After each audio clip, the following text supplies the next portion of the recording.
Hi, everybody. Did you know someone was born a slave and then became one of the most famous abolitionists of all time?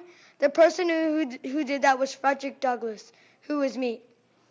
You guys probably know me of changing the thoughts of many people all around the world, but I had to face many struggles before I could join the movement.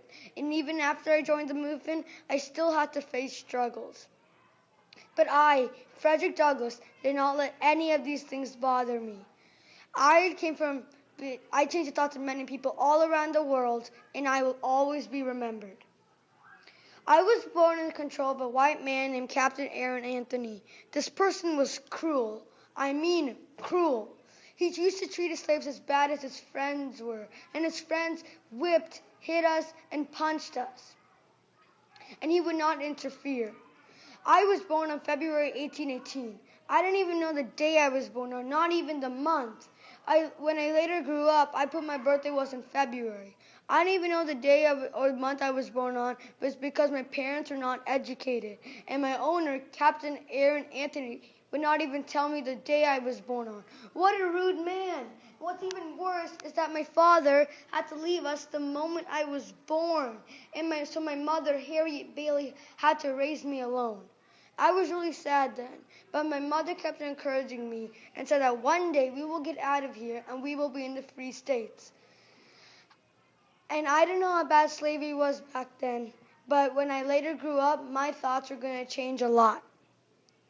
Even though my mother said everything was going to be all right, I never thought that was going to happen. I thought we were going to be stuck right here, and I would never, ever be able to achieve the goals I wanted to achieve in life.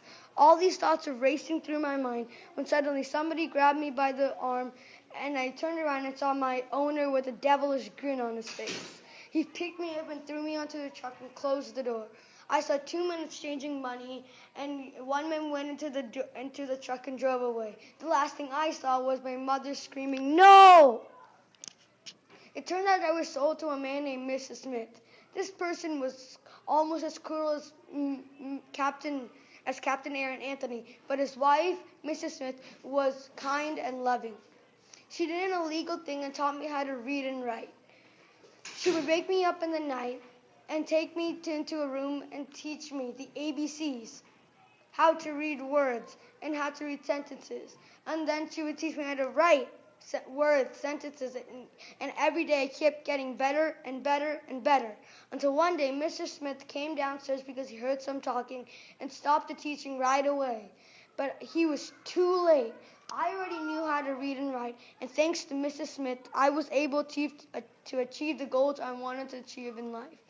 One day, I was reading a book about slavery. I read about how bad slavery was, and then I also read about the abolitionist movement and how the 3 leaders wanted to change the thoughts of people all over the world. I decided my goal in life was to go there and change the thoughts of people. So the next day, I dressed up as a sailor and went off into the woods. So if somebody saw me, I would just say I was going to the water to see if I could catch any fish and quickly walk away.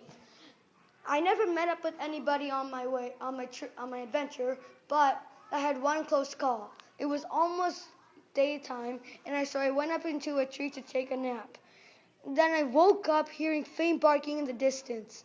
I realized the slave catchers were after me. I looked around where I could hide, and I saw a nice stream down below. Thank God, I said to myself. I quickly came down to the tree and jumped into the water. The dark barking became louder, louder, and louder. And then softer, softer, and softer, until I could barely hear the dogs barking again. And then I swam out of the water and went onto land. I caught my breath, and then I ran. I ran for my life. I ran and ran and ran until I could not feel my legs anymore. I wanted to see where I was there. I realized I was in New Bedford, Massachusetts. Yes, I made it, and I fell asleep right at that spot underneath the tree.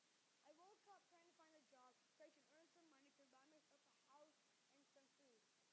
And then I met up with a lady named Anna Marie. She told me about her adventures and what she did to escape. Soon we started to spend more time together, and eventually we married each other. But